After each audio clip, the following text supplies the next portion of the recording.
కలిసి ఉంటే కలదు సుఖం, ఐకమత్యమే మహాబలం. ఇంకా ఇట్లాంటివన్నీ ఈ వీడియోకి సరిగ్గా సరిపోతాయండి. సింహాన్ని రారాజు అంటారు కదండి, కానీ దాన్నే పరుగులు పెట్టించిన గుంపుంది చూసారా, అది కదా అసలైన బలం అంటే. తమలో తమరికి ఒకరికి కష్టం వచ్చేస్తే ఎట్టా కలిసి ఎదుర్కోవాలో తెలుసా అండి? ఇట్టా కలిసి ఫైటింగ్ చేయాలన్నమాట. మరి చూసేస్తారా? చూసేయండి మరి.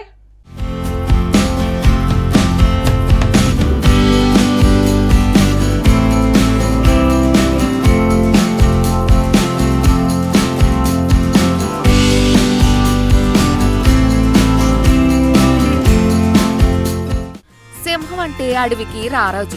ఆటి ధైర్యం, తెగింపు, ఏరు ఎలాంటి జంతువులనైనా ఇట్టే భయపెట్టేస్తాయి. కానీ ఇతర జంతువులు కలిసి నిలబడితే సింహాలు కూడా బెదిరించేయగలవు. అందుకే ఐకమత్యమే మహాబలం అని అంటారు. ఇందుకు సంబంధించిన ఓ థ్రిల్లింగ్ వీడియో ప్రస్తుతం సోషల్ మీడియాలో వైరల్ అయిపోతుంది. జనం దాన్ని చూసి ఆశ్చర్యపోతున్నారు. అడవికి రారాజైన సింహం ఓ అడవి గేదెను నోటితో పట్టుకుంది. అది కూడా నీటిలో ఉండగా ఇడిచిపెట్టకుండా పట్టుకునే ఉంది. పారిపోకుండా ఉండేందుకు దాని కాళ్ళని గట్టిగా పట్టేసుకుంది. అప్పుడు అది క్రూరంగా దాని కాళ్ళు కొరకడం ప్రారంభించింది. దీంతో ఆ గేదె నొప్పితో అరుస్తూ ఉంటుంది. ఇది జరుగుతున్నప్పుడు కొంచెం దూరంలో ఓ గేదెల గుంపు ఉంది. అవి తమ ఫ్రెండ్ బాధను చూడలేకపోయాయి. ఆ గేదెలన్నీ మెల్లగా ధైర్యం కూడగట్టుకున్నాయి. నెమ్మదిగా ముందుకు కదలటం మొదలుపెట్టాయి. ఈ చూసి సింహం కొంచెం ఆశ్చర్యపోయింది. అయినప్పటికీ గేదెను వదలలేదు. కాసేపటికి గేదెల గుంపు చాలా దగ్గరికి వచ్చి సింహంపై దాడికి దిగేసినాయి.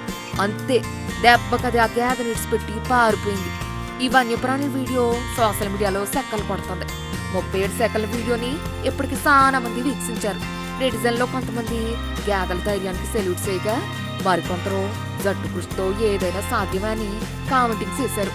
ఈ రోజు సింహం కూడా మనతో గొడవ పడకూడదని నేర్చుకుందని ఒకరు, అడవిలో కూడా బలం ఒక వ్యక్తి నుంచి కాదు ఐక్యత నుంచే వస్తుందని ఈ వీడియో రుజువు చేసిందని మరొకరు కామెంటింగ్ చేశారు.